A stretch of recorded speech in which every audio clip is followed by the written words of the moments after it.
travaux consistent dans un premier temps à nettoyer, à dégager l'emprise d'abord de la végétation et aussi des arbustes. Voilà.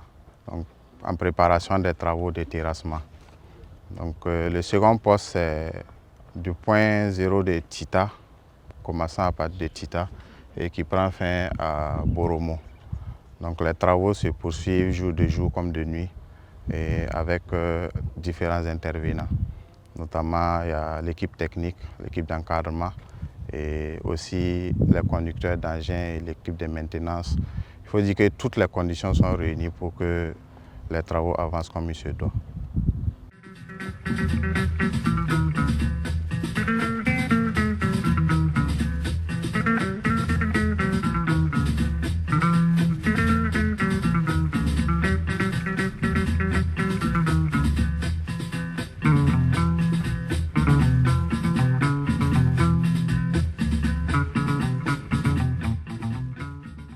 Depuis le lancement du projet qui a eu lieu le 15 décembre passé, toutes nos équipes travaillent d'arrache-pied pour pouvoir exécuter la première phase du projet.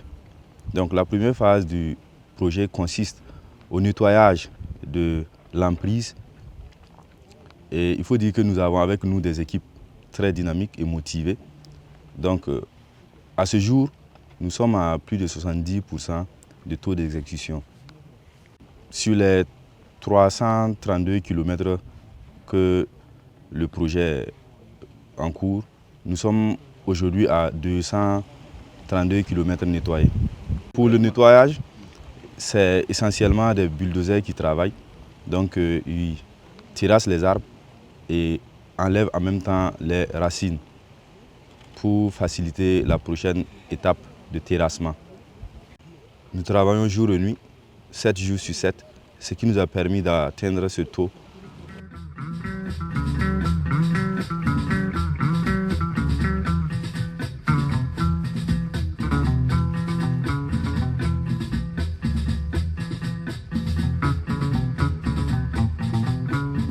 Nous sommes actuellement à une distance cumulée de plus de 230 km d'emprise déblayée et nous allons poursuivre de plus belle afin de pouvoir respecter les directives données par le camarade Ibrahim Traoré.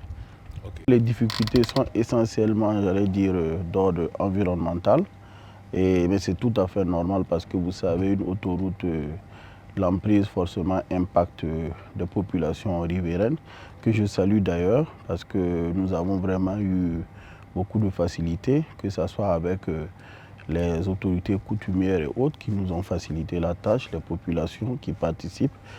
Il faut dire que cette avancée fulgurante en fait est le fruit d'un travail en symbiose entre nous et les éléments de la SONATU, les éléments de l'environnement, les autorités administratives des zones traversées par cette autoroute.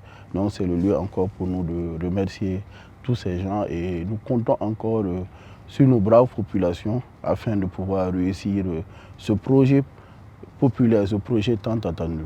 Actuellement, nous avons certains déjà qui nous aident pour dégager de l'emprise certains arbres qui sont terrassés et tout. Et après, dans une organisation bien parfaite, nous saurons comment en fait ces populations pourront aussi mettre encore plus la main dans la pâte. Déjà, nous sentons un engouement, les gens se sentent en fait intégrés par ce projet. Vous savez, cette autoroute était attendue depuis très longtemps et je pense que c'est une fierté et un challenge national. Ce projet, c'est un projet du peuple. Ce projet, nous allons le réussir tous ensemble.